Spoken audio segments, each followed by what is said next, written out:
Hey guys, Larry the Pool Guy coming at you poolside from beautiful Southeast Texas. Today we are talking about how to open your pool in the spring in Southeast Texas, what to do, a few pro tips, what not to do, and here we go, follow me.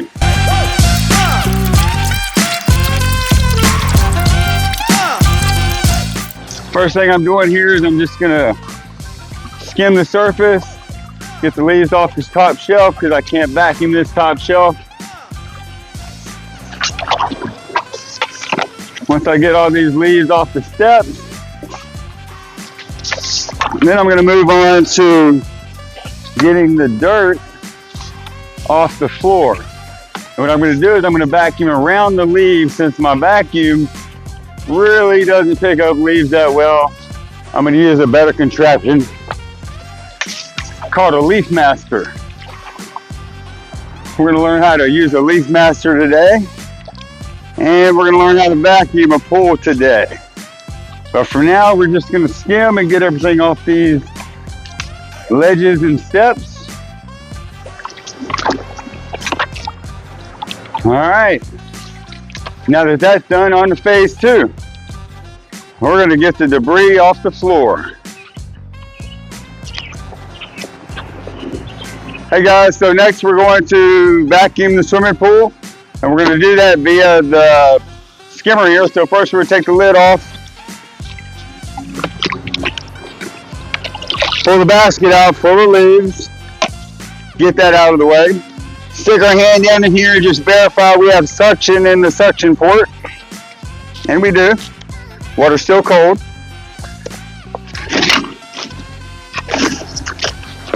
Next, we're going to hook our vacuum head to our pole.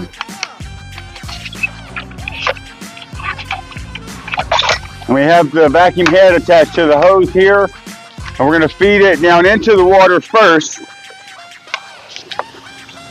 And then we're going to continue with feeding the hose into the water straight down.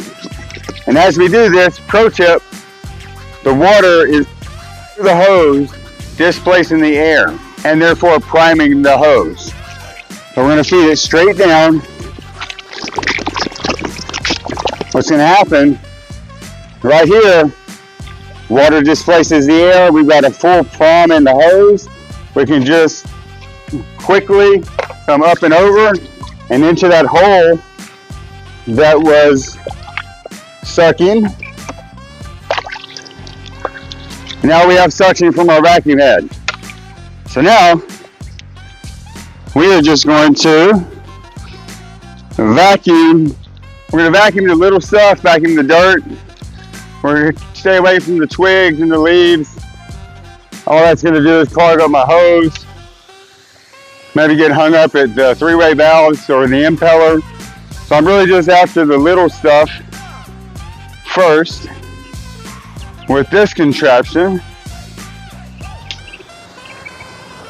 And once we get done with this, we'll move on to one of my favorite tools, the Leaf Master. And we'll be right back. Okay, so now that we're done vacuuming with our vacuum hose, we've got to take it out. So the easiest way to do this, I believe, pro tip, pull it out of the water, and you're going to see the hose start to float.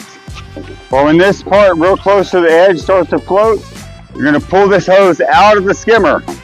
That means it's sucked all the water out and it's now floating, so it's full of air. So now you've got a hose that is full of air and has no water in it, so when you go to roll it up, you won't get wet. Pro tip. Okay, so now to the fun part. We're going to Leaf Master the leaves and big debris out of the pool. So we're going to drag the water hose out across the pool to get set up. Next, we're going to run over here and we're going to grab our Leaf Master. So right here is what we call a Leaf Master. Leaf Master. Leaf Master. It's got this bag. Water hose goes here. Pole goes here. The jets come out of here shooting up into the bag. It creates a suction. So you get close to a leaf, leaf gets sucked into the bag. Here we go. First things first, we're gonna attach our hose.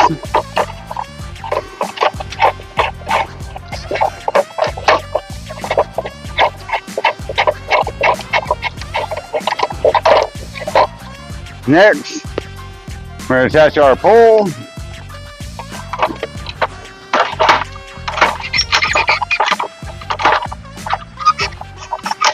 All right.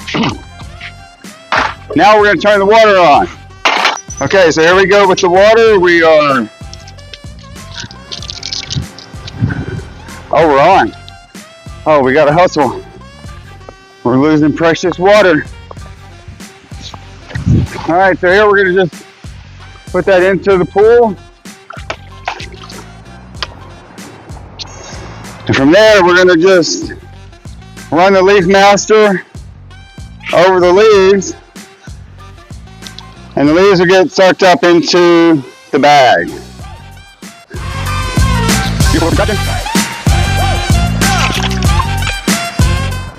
We usually clean a pool that's pretty filthy in just under 10 minutes with this Leaf Master. Today we don't have a real big pool to vacuum, but it does have a lot of leaves in it.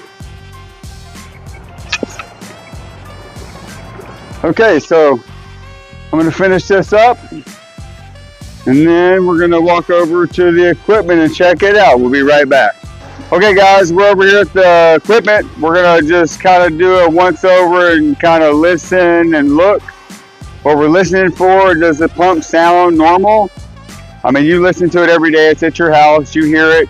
Does it sound like it did yesterday or does it sound a little squealy today? If it sounds normal, you should be good. If it sounds weird, you probably should cut it off. Give us a shout. You can always record it, send me the recording. We probably figure it out via the phone. Second thing, once we get the pump checked out, we're going to look over at the filter. Obviously, the pressure gauge is the lifeline of this filter, lets you know the health of the filter. So it is about 16 PSI. That's good on this filter here. We just cleaned it, took it apart a few weeks ago and cleaned it really good for the season. So it's we know that it's healthy inside, and that's a good normal pressure for us.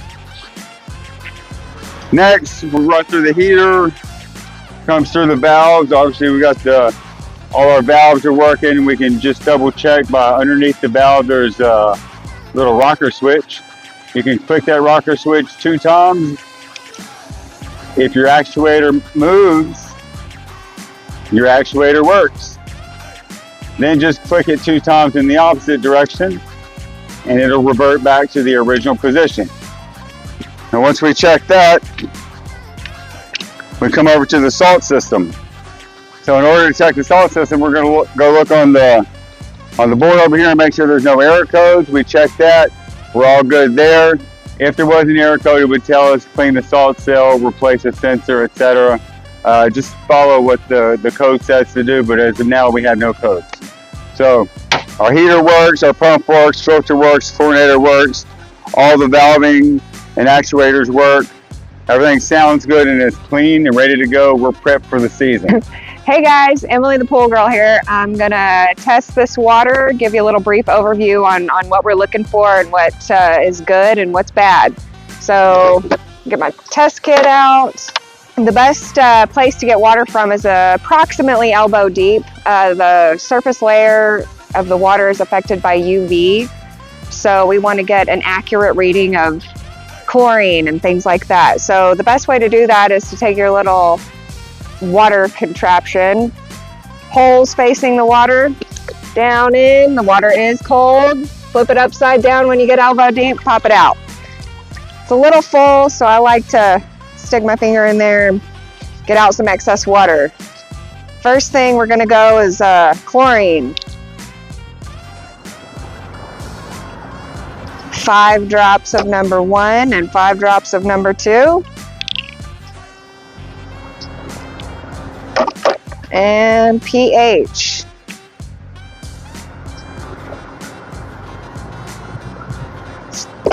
We're gonna give that a good shake. Water has high chlorine. So we've got some high chlorine. Our pH is perfect. That's excellent. Now we're gonna rinse this out. Next thing I'm gonna test is alkalinity.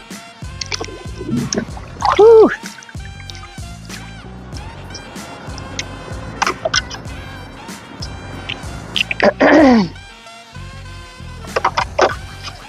So for alkalinity, we like to have a range of about 100. And we'll see where we're at today.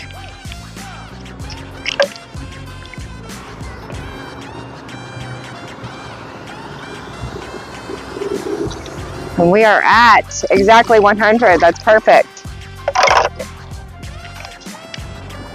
So the last thing I'm going to test for is phosphates. Sometimes we have to add water to our pool, which creates phosphates in the water, and the algae likes to eat the phosphates, and we want to avoid an algae bloom. So we want to keep those under control.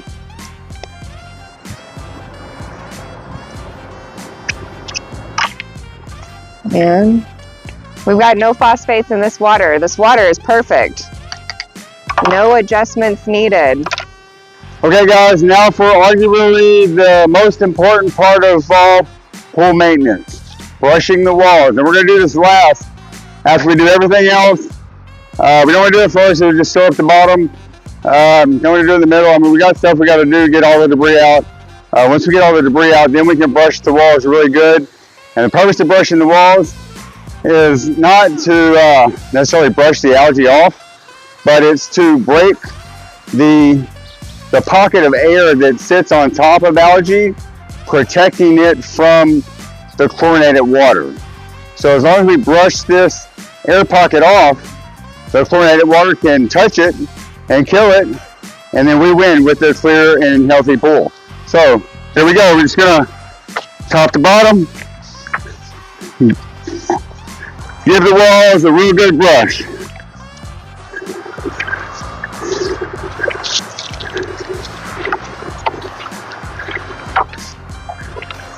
All right, that's how we do it.